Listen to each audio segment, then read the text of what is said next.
sol meurtri de Sangalkam. La frayeur mettra.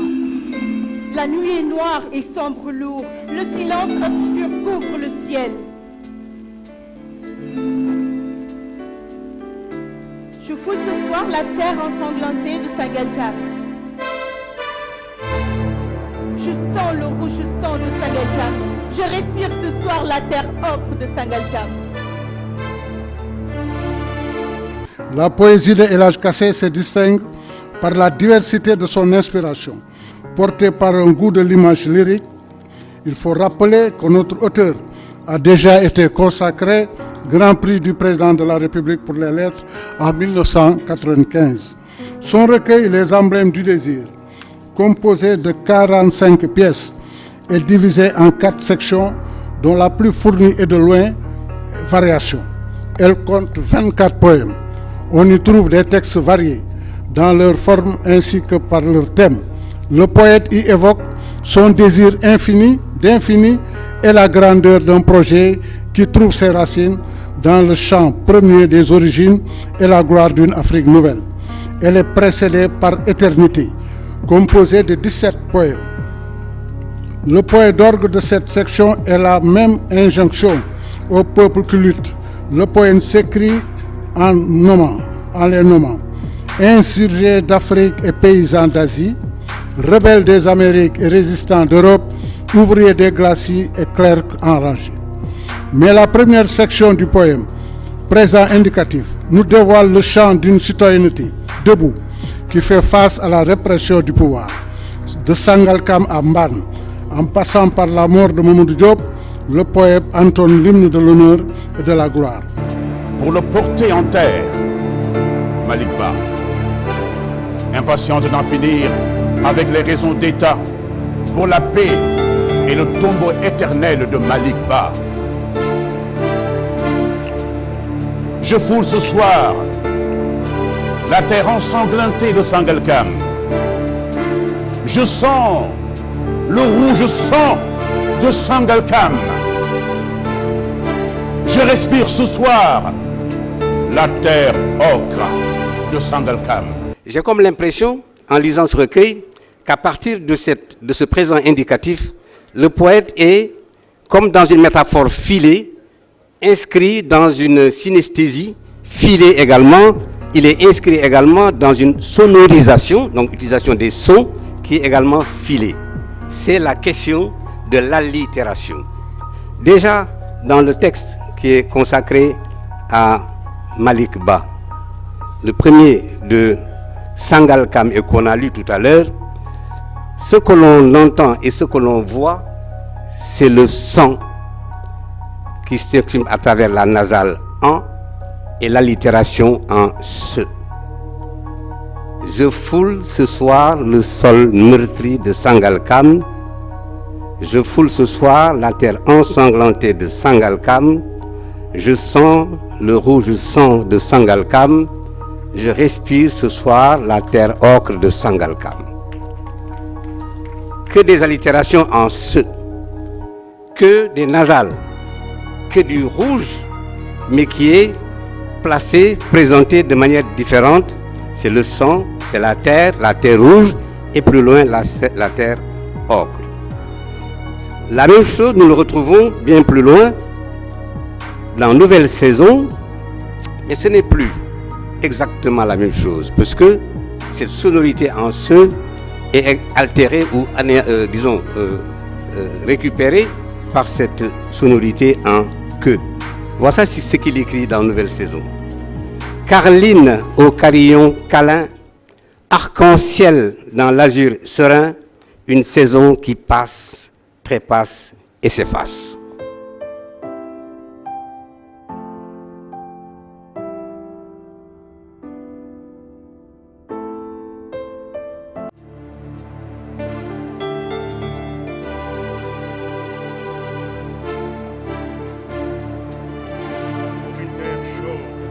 Pour une terre chaude,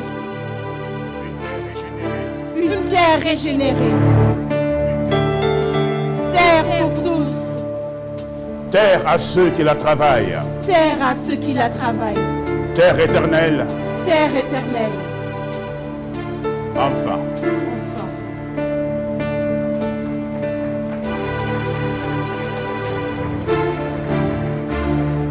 Lorsque il passe de cette époque des événements récents qu'il a vécus et qui ont un peu changé le Sénégal en 2011 et dans lesquels il était impliqué très fortement, eh bien, El Hadj nous plonge maintenant dans une poésie qui est complètement abstraite. Il dit lui-même que c'est la partie la plus abstraite de sa vie. Alors, moi, j'ai été un peu attentif à cette partie-là. Enragé de mai 1968, manifestant clandestin des années 70, insurgé des journées de 88, jeunesse du refus de mars 2000, femme dressée contre l'infâme, ouvrier des manufactures debout, inondé des banlieues oubliées. Et vous, travailleurs authentiques de la terre, gonflés par le refus de céder un seul lopin aux puissances des jours.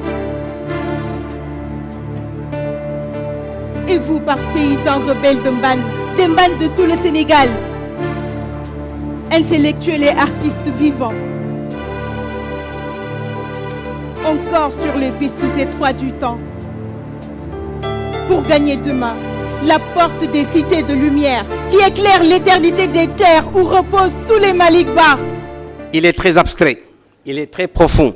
C'est des sujets d'une très profonde abstraction, c'est de la philo peut-être. Mais il nous invite à faire une psychanalyse de son œuvre. Et lui-même, on devrait le psychanalyser. Certainement, pour en savoir davantage sur des questions très compliquées. On doit le psychanalyser parce qu'au-delà de cette partie où les choses ne sont pas très claires, il y a des thèmes qu'il évoque, des thèmes de tous les jours. Il a essayé de s'expliquer tout à l'heure sur le thème de l'amour. Il n'a pas été très convaincant, je crois. Djalika, voilà, il faut qu'il nous explique davantage, n'est-ce pas? Et d'autres sous-entendus qui sont liés à la vie de l'Afrique, à la vie du monde, au mouvement même du monde. Et il reprend dans un titre qui s'appelle Longue Marche, des idées qui sont très anciennes, mais qui sont aussi très actuelles.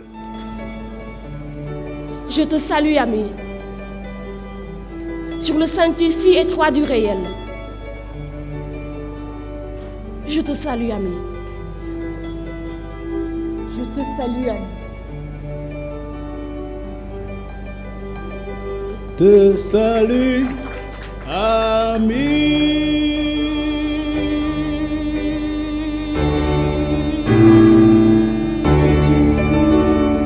Djalika avant l'être,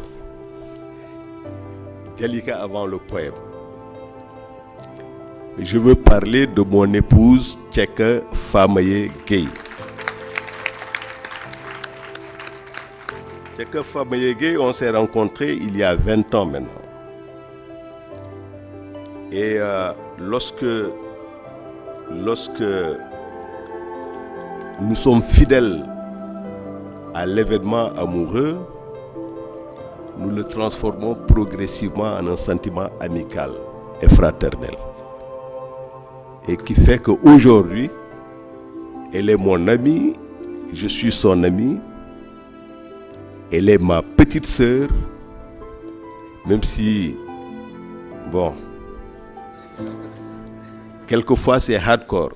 Je t'écris pour te dire que j'ai vu la signare sur la transparence figurative du tracé. Telle sirène. Tu le sais, Mélodie. Échine courbée pour cueillir les senteurs bleues dans le geste oculaire des palmiers et des puisseurs surpris. Les jets d'ombre douce n'y feront rien, mes lèvres gourmandes ont effleuré la signare de la bouche à la laine févreuse, aux lignes ciselées des pieds.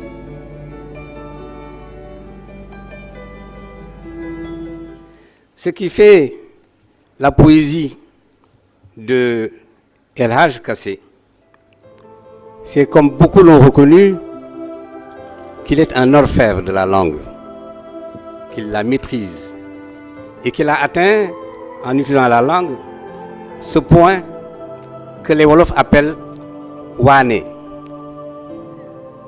Il la maîtrise à un point tel qu'il peut se permettre de jouer avec et de dire les choses dans une simplicité, mais avec quelquefois des surprises qui étonnent le lecteur. Or, la poésie se trouve justement dans cette capacité de créer la surprise, de faire entendre les choses, de les faire sentir et de les faire voir sans en avoir l'air.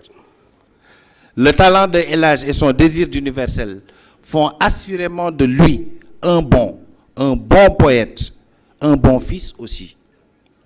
Et pour s'en convaincre, je ferai comme Pape tout à l'heure, mais sans la voix. Je vais rappeler, si vous me le permettez, un texte d'un lyrisme sans limite, où El Hadj parle de ses parents. Et il écrit: à père, vous dormez d'un sommeil profond, sereinement impassible. À mère, écoute l'enfance ébréchée, chanter le père endormi au jardin du refuge. Vous voici dans la paix, père, aux profondeurs de l'éternité, de l'obscur si clair, juste après les nabas, mes lits liquides, féconds des eaux limpides de Belel Tchomel. Et je vois le sourire de la vieille Rella à la rencontre du digne fils retrouvé, l'altière et l'entier. Je pense que nous tous, en tout cas, qui avons nos pères aujourd'hui dans les profondeurs de l'éternité, je pense que nous tous, nous versons une petite larme quand on lit El Hadj. Je vais essayer de conseiller à tous ceux qui vont s'approprier le recueil des termes de référence pour qu'ils puissent comprendre ce que signifie ce recueil. Je pense que pour comprendre ce recueil, il faut d'abord s'approprier le poème « Je reviendrai ». Pourquoi? Parce que El Hadj Kassé est d'abord un philosophe. Un philosophe. Par définition, il n'habite pas sur terre, il vit dans les cieux. Vous l'aurez remarqué, même l'exemple en donnant l'image du village, le village qu'on a donné, qu'on a montré, était vu des cieux. El Hadj Kassé habite donc aux cieux, dans les cieux. Mais El Hadj Kassé est un mabo, un Kassé, ce dont il est très fier. Mais les mabos, leur alimentation quotidienne, c'est le haricot. Et évidemment, quand on mange les haricots, on est obligé de descendre très souvent sur terre. Et vous comprenez pourquoi que quand il est sur terre, il n'est pas à l'aise. Donc, prenez ces deux éléments et vous verrez vous-même, vous comprendrez la nuance qu'il y a entre ce qu'il écrit sur terre et ce qu'il écrit dans les cieux, ce qui est authentique, et ce qu'il écrit pendant qu'il est avec nous, obligé. Donc, quand il dit « je reviendrai », il ne s'adresse pas à nous. En quittant ses amis des cieux, il leur assure que je reviendrai. Évidemment, il va revenir parce que c'est là-bas sa demeure. Donc, monsieur le professeur, profitons de ce qu'il est là avec nous. Pour une fois, il n'est pas obligé. Il a sa tête, il est là de façon délibérée. Et je pense qu'il va effectivement, pour cette fois-ci, s'adresser à nous. El Hadj Kassé, mon cher ami, Yoa Djoud Baldé. Ici, et traque la trace de la vérité, alors je reviendrai sur la terre des enfants. Je reviendrai. Je reviendrai. Je reviendrai.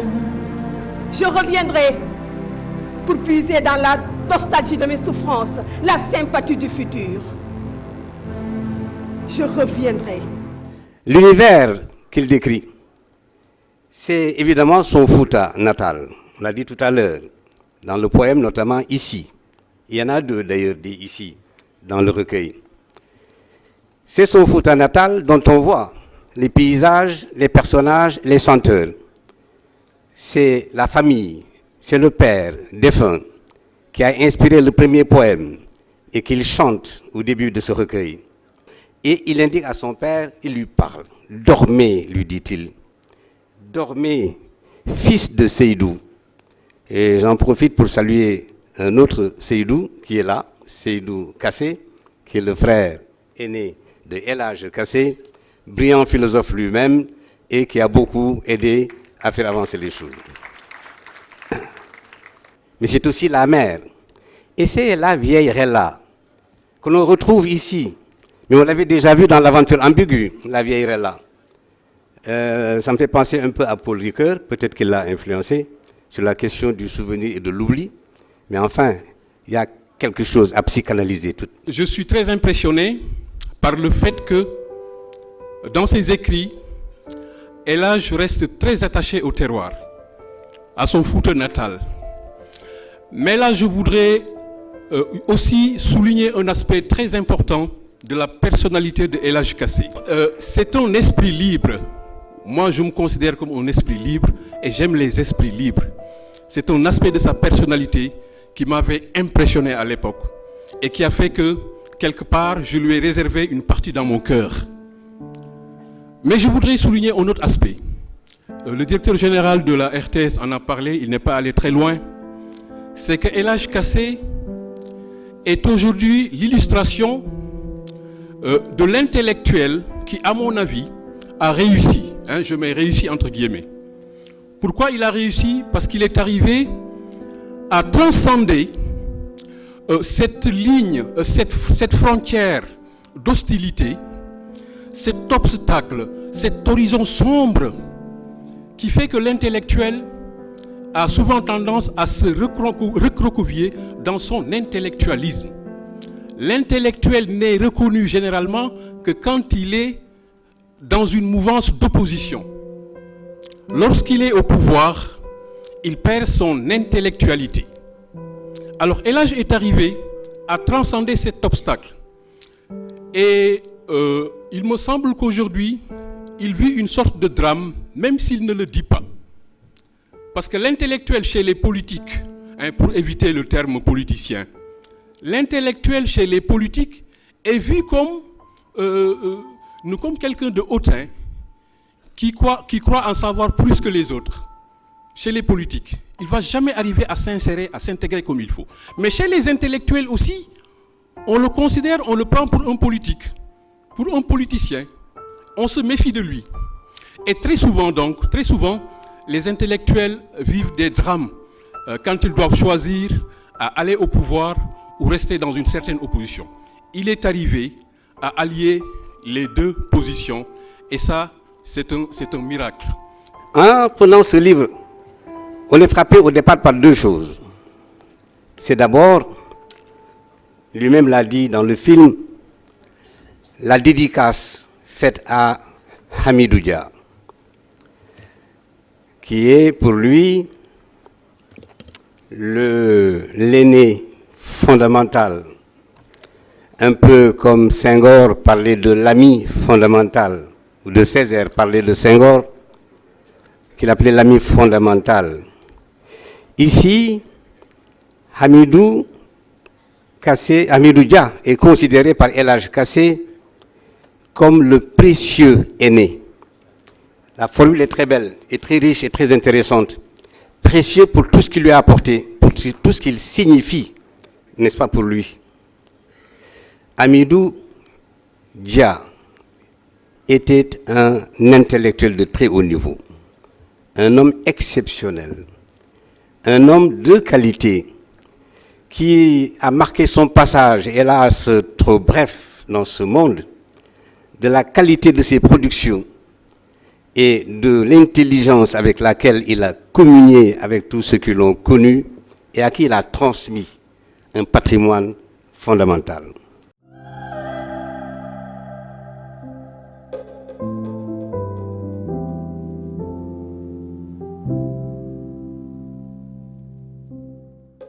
voudrais saluer le grand poète El Hadj Kassé et terminer avec lui. Quand il a fait le tour du monde et le tour des questions, sur 150 pages, avec 45 poèmes, il faut le faire. Ce n'est pas peu d'écrire un recueil avec 45 poèmes de 150 pages. Les grands poètes n'y arrivent pas toujours. Mais dans ce recueil qui sont les emblèmes du désir et qui nous laissent dans le désir, c'est-à-dire dans l'insatisfaction, parce qu'on continue d'attendre, on continue d'espérer, on continue de désirer. Lui nous dit, il est question de continuer. Même lorsque les sirènes numéraires et les grondements sinistres inquiètent la pureté du vide, de l'abîme des astres constellés qui jaillissent soudaines, les esquisses des nouvelles saisons, il est question de continuer. Dans la rumeur des éclaircies éparses, déjà là, diamant au cœur du chaos, d'un monde, sans peuple, sans vie, de continuer pour goûter à la réinvention festive des idylles à venir. Et ça se termine par des idylles. Poète à ses heures essentielles, comme lui-même se définit, et qui nous rappelle Senghor, le président poète, qui, face à sa triple vie de politique, de professeur et de poète, aimait dire « Mes poèmes, c'est là l'essentiel ». Pour parler de El Hadj, j'ai pensé à un proverbe chinois, normal, hein. El Hadj, c'est du Senghor avec son royaume d'enfance, mais c'est aussi du Mao, mais sans la ligne de masse. C'est aussi El Hadj, je pense, pour le définir, un peu de Gramsci. Je l'ai écouté, et quand il nous parle souvent de sympathie du futur, l'autre nous parle, lui, d'optimisme de la volonté, très proche. Les Chinois donc disent qu'il en est des poètes comme des champignons. Pour un de bon, 10 000 de mauvais. C'était à Saint-Louis comme partout. C'était hier comme toujours. Vieille ombre furtive, autre trouvaille, autre réveil au monde, et nous foulions les sentiers étroits du temps aux confins de la langue de barbarie. Dans ce moment hérissé de lumière, et ce n'était que le début. Je ne suis pas surpris qu'il devienne ce poète et qu'il devienne ce producteur d'idées qu'il est devenu. Parce que déjà enfant, jeune, il avait déjà ces choses-là que moi j'avais vues en lui. Et avec son grand frère Demba qui était mon ami, je savais que c'était quelqu'un. Il avait une immersion de son Fouta des origines qui lui permettait de s'ouvrir au monde. Et ça, je crois que ça a été une force et ça rejaillit dans ce recueil de poèmes qu'il a présenté. Mais dans tout ce qu'il dit, El Hadj, moi, j'aime l'écouter quand il parle. Quand il écrit, il y a quelque chose qui s'érode de sa vérité en lui. Mais quand il parle, spontanément, il partage quelque chose avec Ndiaga Mbaye, d'être plus percutant dans ce qu'il dit que quand il se met à écrire. Quand il écrit, il perd quelque chose des vertus qu'il veut transmettre. Pour dire que la thématique de la transmission, c'est sur ça peut-être que je vais m'étendre. On ne peut pas transmettre si on n'est pas déjà légataire de quelque chose. Et El Hadj est dans cette transmission et il le fait avec des mots parfois si doux, parfois si violents, parce que El Hadj, je dis, il est ouverture et fermeture, parce que sur ses principes, il ne transige pas. C'est l'homme courageux, c'est l'homme peureux, il y a des risques qu'il ne prendra jamais pour préserver l'ouverture, mais il y a des risques qu'il prendra toujours en se fermant pour rester lui-même. C'est ça El Hadj Kassé. El Hadj Kassé, c'est la sagesse, mais aussi le courage. Il est ouverture parce que homme universel, bien formé, bien éduqué, fier de ses origines, ça transparaît dans le livre, parce que même le Wolof, il a une belle épouse, Tcheka, notre chérie, mais son Wolof est teinté de Pulaar. Et ça revient toujours, et parler de El Hadj, comme l'a dit Moustapha Sen, c'est parler de ce garçon curieux qui dévore les livres. Parce que quand il est venu à Dakar, quittant Saint-Louis, je pense que je fais partie de ceux qui l'ont accueilli, on a partagé la même chambre. Et quelque part aussi, on a eu les mêmes itinéraires, philosophie, journalisme, et on s'est retrouvés également dans le combat politique. Mais on n'était pas ce que Landing voulait. Nous, on était des petits bourgeois parmi les maoïstes parce qu'on allait dans les balles, on allait draguer. Je ne savais pas qu'on parlait de transmission. Je n'avais pas compris qu'on parlait de sagesse humaine et je n'avais pas compris qu'on allait parler de l'auteur. Voilà pourquoi j'ai insisté, Pape, pour prendre la parole, pour dire, au nom de ma génération, parce que j'ai vu aussi ceux qui ont parlé, de ceux qui sont nés des années 70, 80 et 90, et qui écoutent, ou en tout cas plutôt tendent l'oreille, entendre El Hadj Kassé murmurer à leurs oreilles combien il a déjà commencé à faire ce que vous avez appelé ici la transmission. J'en suis en tout cas moi-même, dans le travail que je mène aux côtés du président, dans ma posture en termes de comportement, l'une des incarnations vivantes. Parce qu'effectivement, il murmure à l'oreille de la jeunesse et positivement. Et il le fait sur les nouveaux canaux existants, que ce soit sur Twitter, sur Facebook, prêt à aller au front sur les questions d'idées. Si je n'avais pas fait ce témoignage, j'aurais personnellement eu le sentiment d'avoir commis une faute ou d'avoir loupé quelque chose. Et là, merci de murmurer à nos oreilles. Il est entier, je peux même dire qu'il fait partie des meilleurs d'entre nous. Et ça, si je le dis, nous tous qui l'avons côtoyé, nous pouvons en témoigner. Il a le sens du partage, mais également il a le sens de l'humilité. Et il n'a pas perdu, même si entre le communisme et le libéralisme social, beaucoup d'eau a coulé sous les ponts, il a su garder la ligne de masse. Monsieur le ministre d'État Landing, rassurez-vous, El Hadj est toujours sur la ligne de masse de l'humilité, mais également, disons, de l'humanité. Voilà, nous sommes des humains et El Hadj, c'est quelqu'un qui s'efface, qui fait les choses et qui disparaît. Il ne ramène pas les choses à sa modeste personne. Il sait que nous tous, nous sommes périssables et qu'un jour viendra où on s'en ira. Mais ce qui restera, c'est ce qu'on aura mis en place pour les générations futures. Il travaille aux côtés d'un homme, le chef de l'État, qui a une mission de construction du pays, qui travaille pour la construction du pays, et El Hadj l'accompagne sans pourtant occuper l'espace. El Hadj, en nous invitant, en nous conviant à cette rencontre, nous rappelle un peu que le combat ne doit pas nous dénaturer. Le combat pour le développement est un combat très rude. Le combat même pour la conquête du pouvoir, 96-2011, est quand même était un moment difficile. Mais El Hadj a su trouver ce que nous autres poètes nous appelons la 25e heure. Il a su trouver la 25e heure du jour, ou bien le 8e jour de la semaine, pour pouvoir écrire, pour pouvoir les agencer pendant la période de construction du pays. Même s'il a écrit entre 96 et 2011, c'est certainement pendant la période de construction du pays qu'il a su agencer avec les éditions Maguilène. Pour être honnête, j'avais beaucoup de larmes au début de cette cérémonie. Pas parce qu'elle a commencé par un poème dédié à mon défunt père, mais simplement parce que j'avais senti ce matin dans cette salle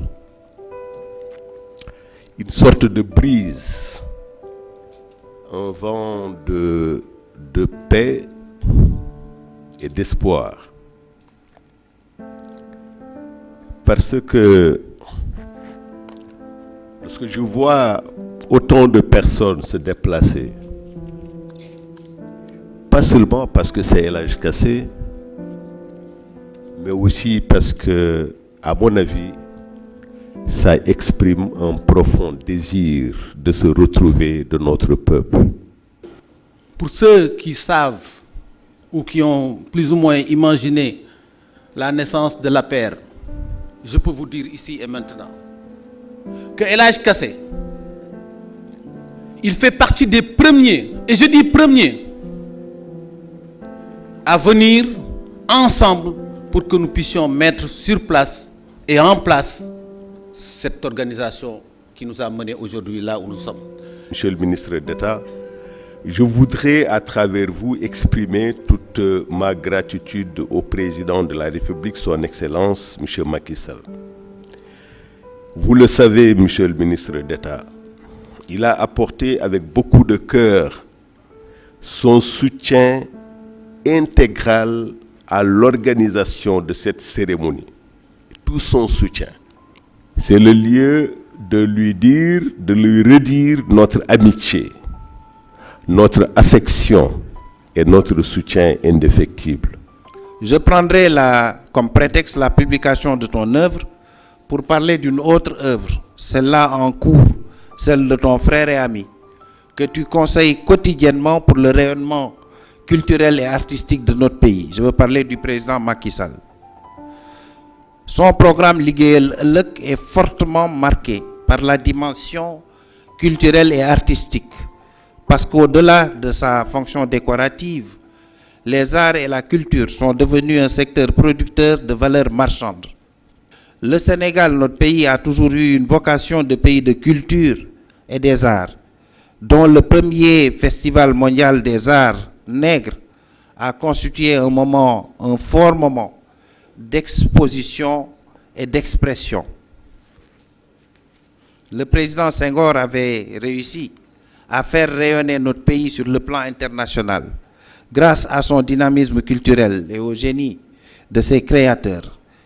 Depuis son avènement à la tête du pays, le président Macky Sall s'est inscrit dans une dynamique de réhabilitation de ce legs senghorien, non pas sous la forme du mimétisme, mais dans la modalité de redonner à notre pays toute sa place et son rang de puissance culturelle et artistique activement présent dans le monde.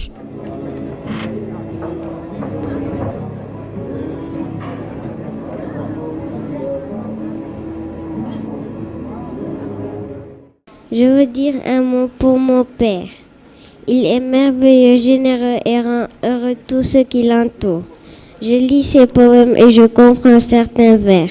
Merci papa et merci à tous d'être venus à cette cérémonie. Bravo!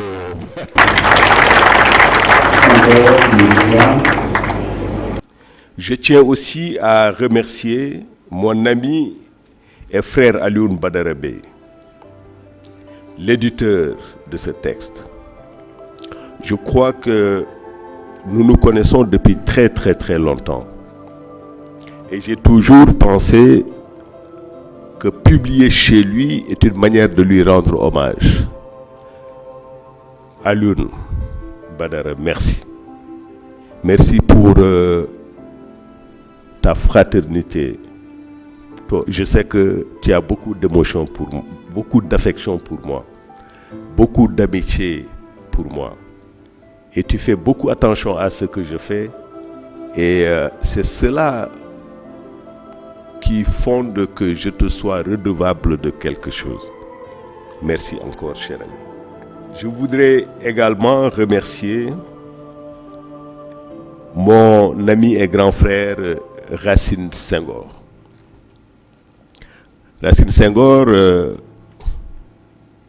est un psychanalyste du texte littéraire. C'est quelqu'un qui s'est creusé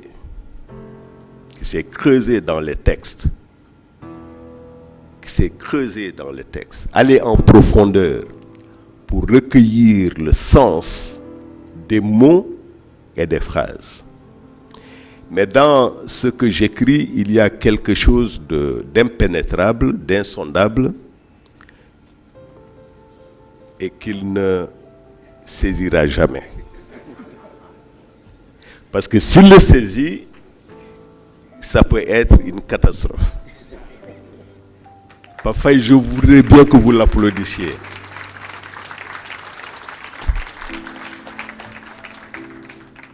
J'ai découvert la mise en scène de mes textes avec vous.